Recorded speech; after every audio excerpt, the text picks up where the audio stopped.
నవీన్ యాదవ్ గెలుపుపైనే రేవంత్ భవిష్యత్తు, కాంగ్రెస్ ప్రతిష్ట ఆధారపడి ఉన్నాయి. ఓవైపు బీఆర్ఎస్ తనదైన శైలిలో ప్రచారం చేస్తూ ఓటర్లను ఆకర్షిస్తోంది.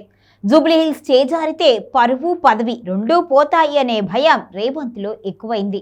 దీంతో సీఎం రూటు మార్చారు. ఒక మెట్టు దిగి అందరినీ కలుపుకొని పోతున్నారు.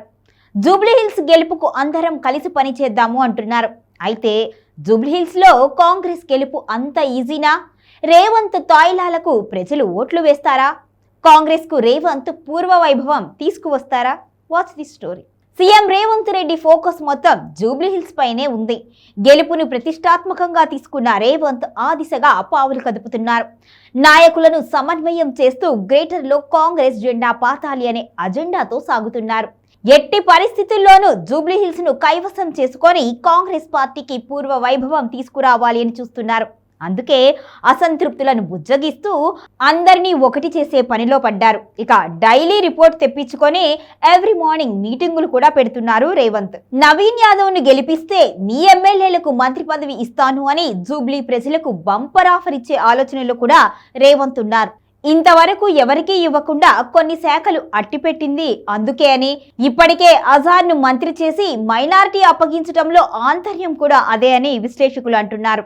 అత్యవసర పరిస్థితుల్లో మంత్రి పదవి అనే అస్త్రాన్ని ప్రయోగించి పబ్బం గడపాలి అనే ఆలోచన రేవంత్ది అని చెబుతున్నారు. నవీన్ నిన్ను గెలిపిస్తా, నా పదవి కూడా కాపాడుకుంటా అని రేవంత్ శపథం చేశారు. గెలుపు కోసం తన సర్వశక్తులు ధారపోస్తూ ఎన్నో యుక్తులు పన్నుతూ కాంగ్రెస్ కేడర్ మొత్తాన్ని కూడా జూబ్లీహిల్స్ లో దించారు.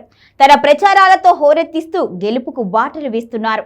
కావలసిన నిధులను సమకూరుస్తూ ఒంటి చేతి పోరాటం చేస్తున్నారు. అయితే పార్టీలో అంతర్గత విభేదాలు, కలహాలు కాస్త పక్కన పెట్టి విన్నింగ్ కోసం విపరీత ప్రయత్నం చేస్తున్నారు. గెలుపు బాధ్యతలు పీసీసీ చీఫ్ మహేష్ కుమార్ గౌడ్ భుజాల మీద వేసి రోడ్ షోలతో బిజీ స్కెడ్యూల్ ప్లాన్ చేశారు రేవంత్. రేవంత్ అన్నట్టుగా జూబ్లీహిల్స్ లో 30,000 మెజారిటీ సాధ్యమేనా? నిజంగా రేవంత్ అన్నట్టుగా జూబ్లీహిల్స్ లో భారీ మెజారిటీ వస్తే మాత్రం కాంగ్రెస్ కు తిరుగుండదు. రేవంత్ రెడ్డి విజయం చరిత్రలో సువర్ణాక్షరాలతో లిఖిస్తారు. తాను అన్నట్లుగా సీటు కాపాడుకోవడమే కాదు, కొత్త రికార్డు కూడా సృష్టించవచ్చు.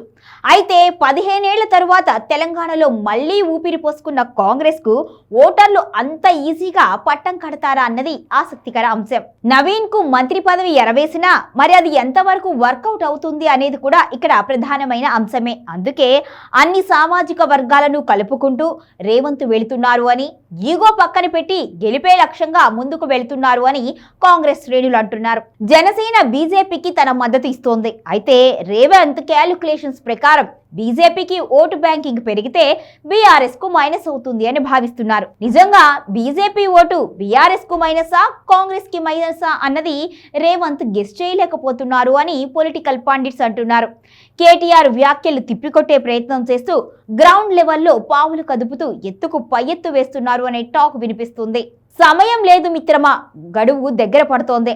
జూబ్లీహిల్స్ గెలుపు కాంగ్రెస్ కు వరం, రండి ఐక్యంతో పనిచేద్దాము, కేడర్తో ఉత్సాహాన్ని నింపుతున్నారు రేవంత్ రెడ్డి.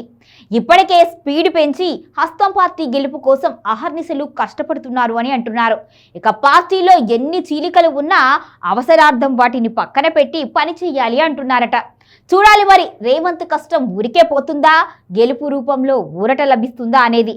తన దిశ దశ మార్చే ఈ ఉప ఎన్నిక రేవంత్కి ఎటువంటి స్థానాన్ని ఇస్తుందో.